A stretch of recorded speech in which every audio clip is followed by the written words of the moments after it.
अस्सलाम वालेकुम, कैसे हैं आप सब। तो आज हम बात करने जा रहे हैं एक्सरसाइज 10B के क्वेश्चन नंबर 5 की। तो मेरे पास ये बुक 2 है जिसको हम D2 भी बोलते हैं और उसका चैप्टर नंबर 10 चल रहा है जिसका नाम है पाइथागोरस थ्योरम।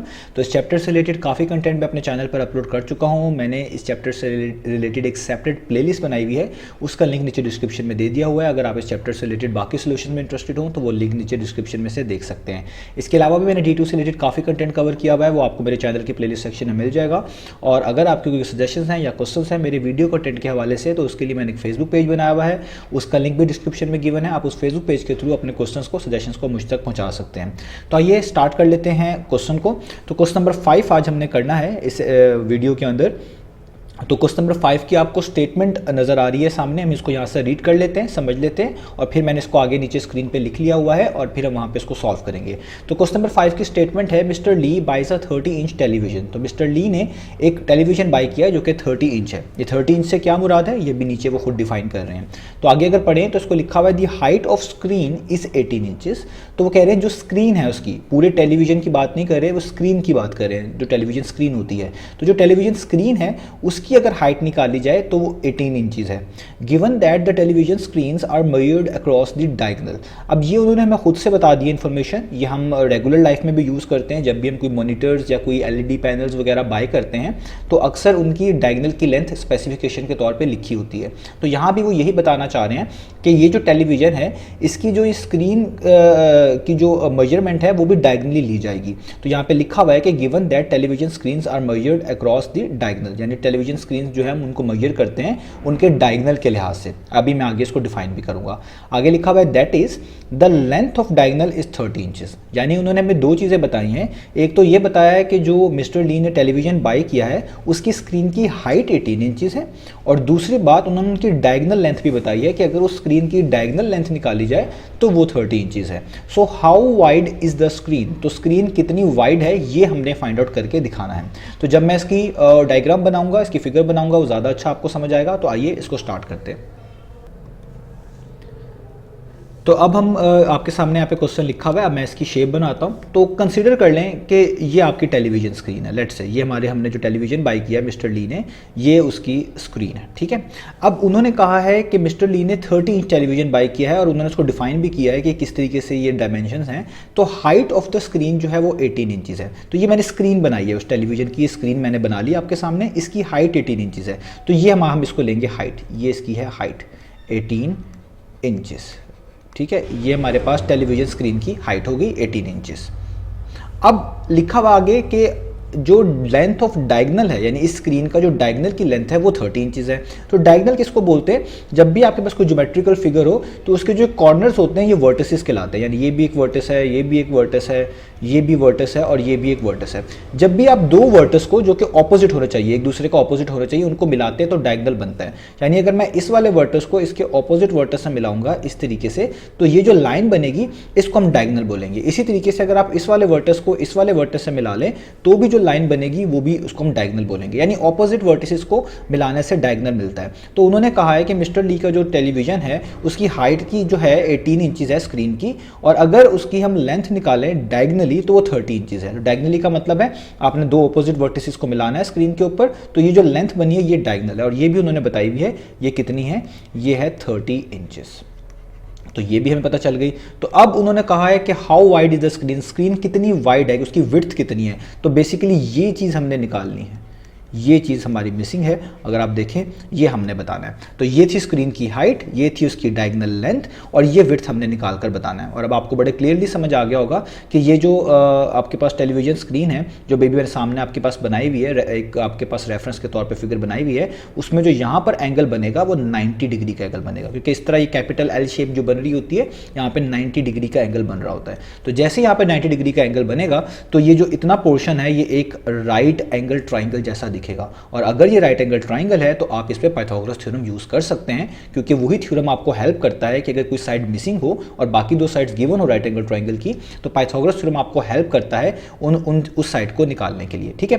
तो अब मैं इसको लेबल भी कर लेता हूँ, मैं इसको लेबल कर लेता हूँ, ये ए है, मैं इसको लेबल कर लेता हूँ, ये वाला वर्टस बी है, ये सी है और ये आपके पास डी है, ठीक है। अब हम जिस ट्राइंगल को सॉल्व करेंगे, क्योंकि हमें विड्थ चाहिए, वो जस्ट होगा ए बी सी, ठीक है। तो अब हम क्या लगाएंगे, हम पाइथागोरस थ्योरम लगाएंगे। तो हम यहाँ पे लिखेंगे by using Pythagoras theorem, using Pythagoras theorem.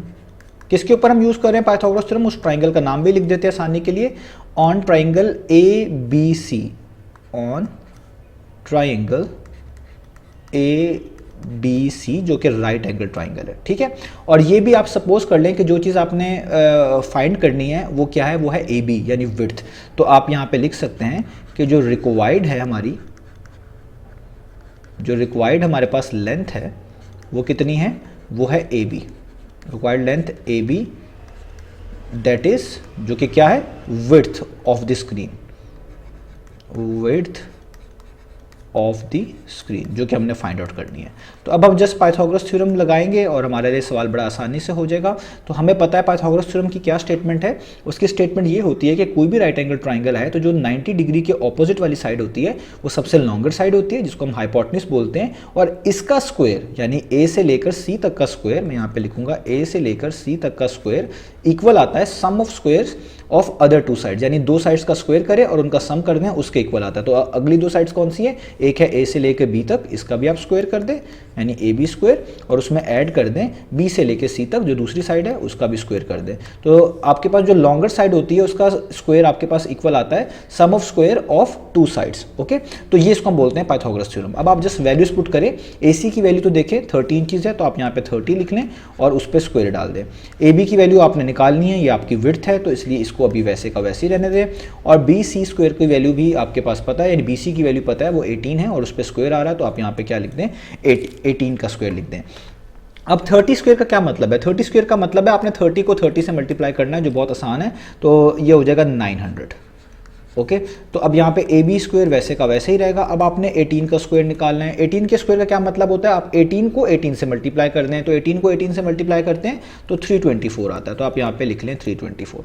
अब क्योंकि आपने ए बी की वैल्यू निकालनी है, तो जिस चीज़ की वैल्यू आपने निकालनी होती है उसको हम एक साइड पर करते हैं और बाकी तमाम वैल्यूज को दूसरी साइड पर कर लेते हैं।